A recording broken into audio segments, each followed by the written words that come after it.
Alright, what's up everyone, to another video, Full Speed Impulse, and today we're back finishing the build on our Klx140L, and we're installing a BBR rev box, and we're going to get that 22mm Mikuni all dialed in, get her jetted up, and get this thing running right. Alright, so first thing, I'm pulling your box out here. You're not going to want to try to slide it up because you're not going to be able to make out those connectors. You just pull on this guy right here, and she should come off. There you go. Now you have easy access to those plugs. We're going to pull those out, get our new box in there. We'll be good to go. The next day. All right, guys, we warmed up the 140 on the old spark plug, so that way when we put our new spark plug in, we're going to get an accurate reading. If you watched our previous video on the XR100, we didn't have a brand new plug for it, so it made reading the plug a little bit more difficult. Still think we got it pretty dialed in. So for the 140 here, so we got her warmed up, slightly cooled down because I do not like taking spark plugs in and out of a hot aluminum head.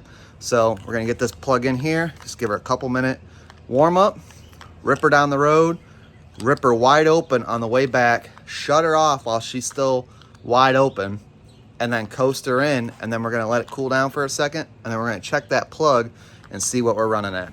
So let's get at it. All right, we got our new spark plug in, which is actually a heat level up, being it's a CR6 HSA instead of a CR7 HSA spark plug. But people are actually recommending it. So we're gonna see how she runs with a little bit of hotter spark plug. We're gonna let her warm up, take her for a rip, and we'll be right back. All right, Bolas, that is our first legit plug reading. And she is lean, buddy. Woo! Definitely need to richen that thing up for sure. So we're gonna let this bike cool down and probably definitely bump up the jetting quite a bit on this thing. All right, guys, we got our carb back out here, and our pilot here is a 15, and our main was a 107.5. Kind of an oddball main jet size, but that's what it says. Anyways, we're going to bump this all the way up to a 115. We do not have a pilot to change this out with and richen it up.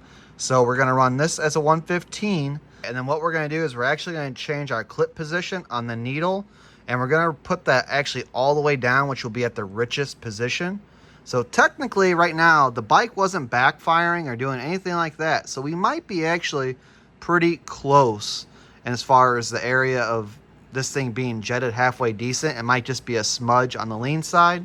So we're gonna leave, since we're leaving this the same, she might be a smudge lean right off the get-go. But as soon as it starts rolling into the throttle more, she'll richen up and should be pretty good, and then nice and fat on the top end. Being just a little lean here, but again, she didn't pop, might be able to give us that crisp throttle. And then whatever maybe adjustment we can get, we can adjust our air fuel screw here. Might be able to get us right in range, leaving, again, the stock pilot in. So let's get her back together and see what happens.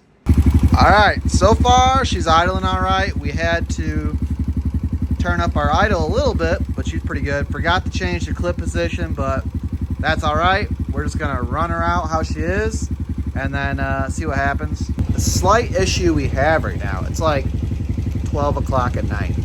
And it's also getting a little cold out, so our air temperature is gonna be way off. But bigger problem is it's 12 o'clock at night. But then again, we've done worse things at 12 o'clock at night. So we're gonna give this bike a quick rip down the road, have her hull beans back, shut her off, roll her in the garage, shut the door, and that should hopefully give us enough reading to get this car fairly dialed in for our trip. All right, so we went for a ride on our bike. Still lean. What in the heck? But you could look inside here, and we don't have any brown ring going on in there. So we kind of want that, like I said, a mocha. And she's still pretty lean. What is good, it looks like, is our heat range is actually good. Because you look at the strap here and how it's like an off-white. And it goes right here to about what they call, that's the weld right there. That's what you want your gas engines to run. And I believe they say like for E85 and stuff like that, you want to read your plugs and it's like right past the bend. But for gas engines, you want it going almost right here to the weld. So nice little spark plug info there. We're going to give it the 120, guys. She's still running good. And yeah, we're going to put the 120 in and see if we can get that to change a little bit. And we might kind of run the bike a little bit more and idle it and see if we can get that to change color. All right, but we definitely got to get this bike running at least a little bit more on the rich side because this is still too lean. All right, we put a 125 main in her, and we got that air fuel running on the rich side. So let's see what she does now. Yeah, you can tell our air fuel's off a little bit, but we'll get that dialed in once we get our main dialed in. Yeah, the fact that I can't, yeah, we need to adjust that air fuel a little bit. All right, one more rip. All right, guys, so we goofed, and we didn't realize it till we started editing the video, but we were in such a hurry getting these bikes done for our trip. We kind of left out the last step that we did on the bike as far as what we ended up injetting.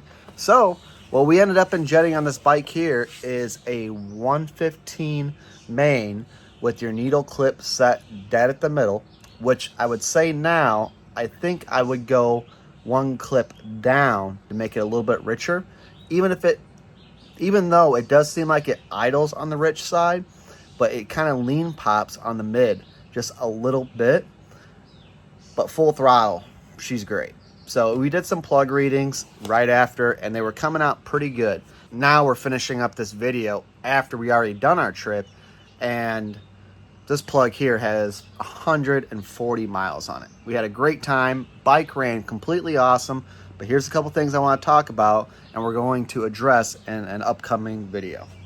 So first thing, like I said, we left the stock Pilot, and then we went with a 115 main, and the clip is, as of right now, on the middle of that needle. Plug here, when we took it off, I was actually pretty surprised, but there is a decent amount of idling that this bike had done, and especially after when we brought it back and washed it and started it and idled it and stuff. So she is a little black, which I'm really surprised to see. And if you were able to look down in here, let's see if we get closer. All right, yeah, see, that looks pretty black, actually. It almost looks like I need to go leaner, but I don't know. I'm really surprised to see how dark this plug actually looks, but we were in very high elevation, and we were also in a lot hotter temps, which are two things that is going to make your bike run richer. So I guess I'm not too surprised about this, but it did seem like it was lean popping in the mid-range. So still a little surprised, but either way, so that's our plug. Bike ran great, not upset about that at all. Hopefully do some riding around here and then maybe see what our plug looks like. There's that little adapter that goes into your carb here.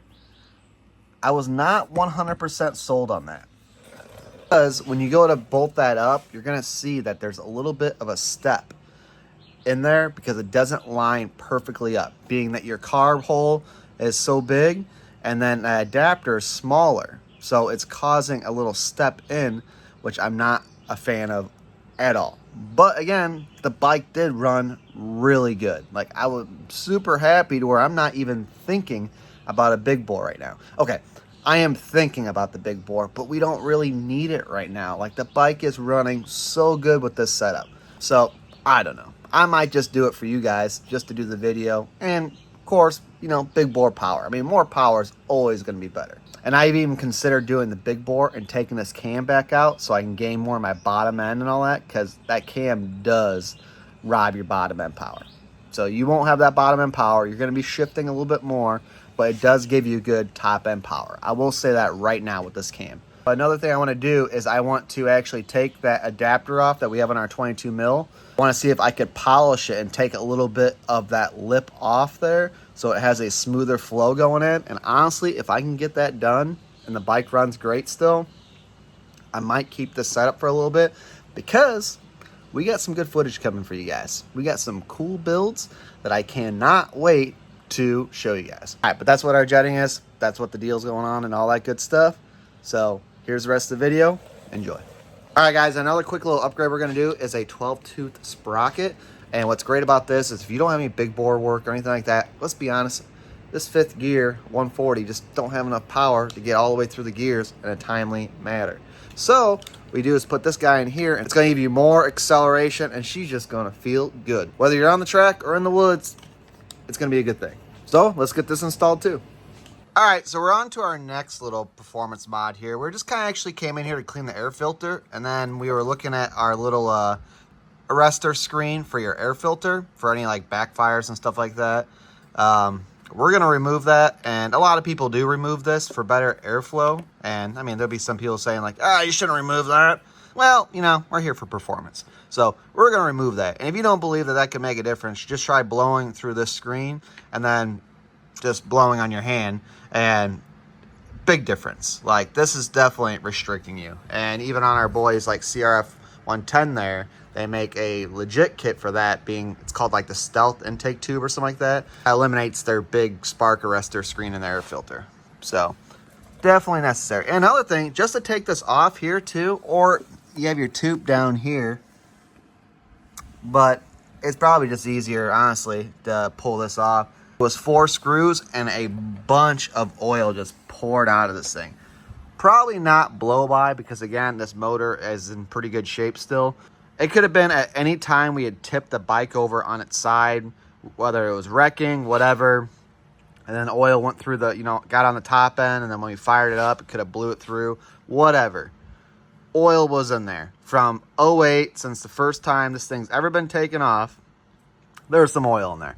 So, I mean, clean oil, so I mean, that's a plus. But there's still oil in there, which then causes your air filter to get all gunked up with the excessive amount of oil, which is no bueno, because then, again, you can't breathe well. Plus, you're putting that oil through your carburetor.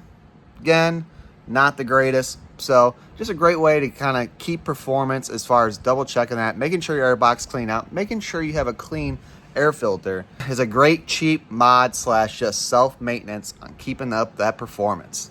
So we're gonna knock this screen out. First of all, we're gonna just try prying it out with the flathead.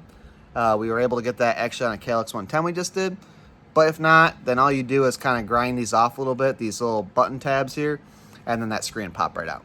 Or I mean, you can get vicious and just cut the screen out, but I would just grind these off. But I'm pretty sure we could pry this thing off. There you guys go, easy peasy. Now we got all the airflow.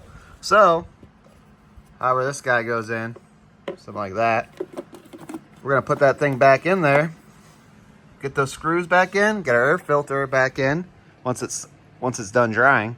Obviously should have did this before we did all our jetting, but I hadn't even thought about this being something we could do until we're in here cleaning the air filter. So again, we'll have to see how she runs and all that. So hopefully she runs good.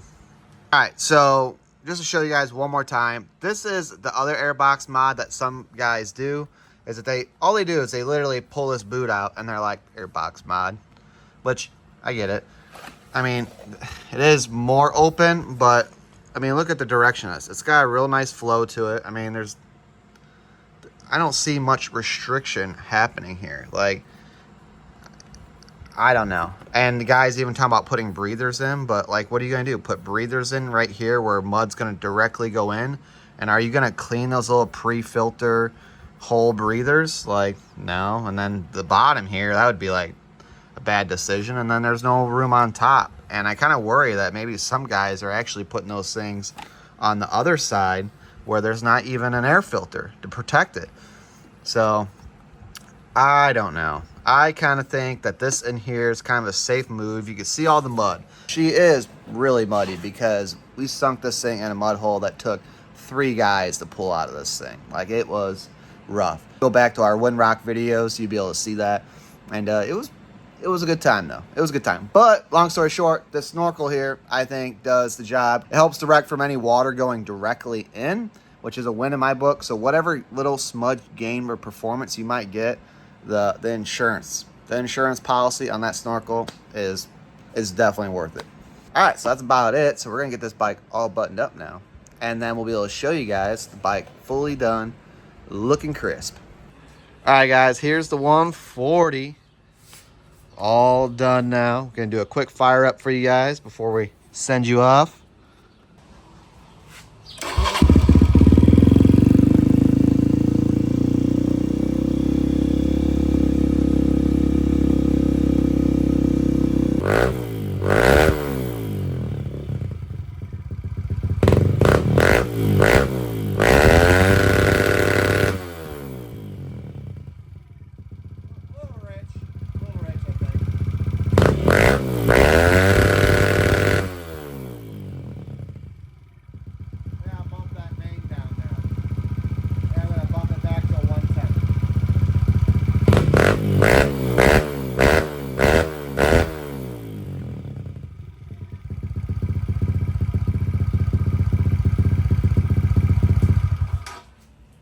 Well, after seeing that smoke come out, maybe we should lean her out a little bit, and that's probably why our spark plug looks a little on the dark side. So I'm actually going to break this car apart, double check that we have a 115 in there, which I'm pretty sure, and I'm going to leave it in the comment section on what main jet is in there. I'm sure it's a 115. So either way, if it's a 120, I'm going to go back to 115. If it's a 115, I'm going to go back to 110 and dial it in from there, and maybe even change that clip position down a notch and richen it up in the mid a little bit, because I think it is still a little lean on that side. But other than that, this bike did run absolutely great, even though she is a little bit on the rich side. Ran perfect when we're on our trip. Definitely have more Klx140 content coming your way. But like always, I appreciate you, and until next time, we'll see you later.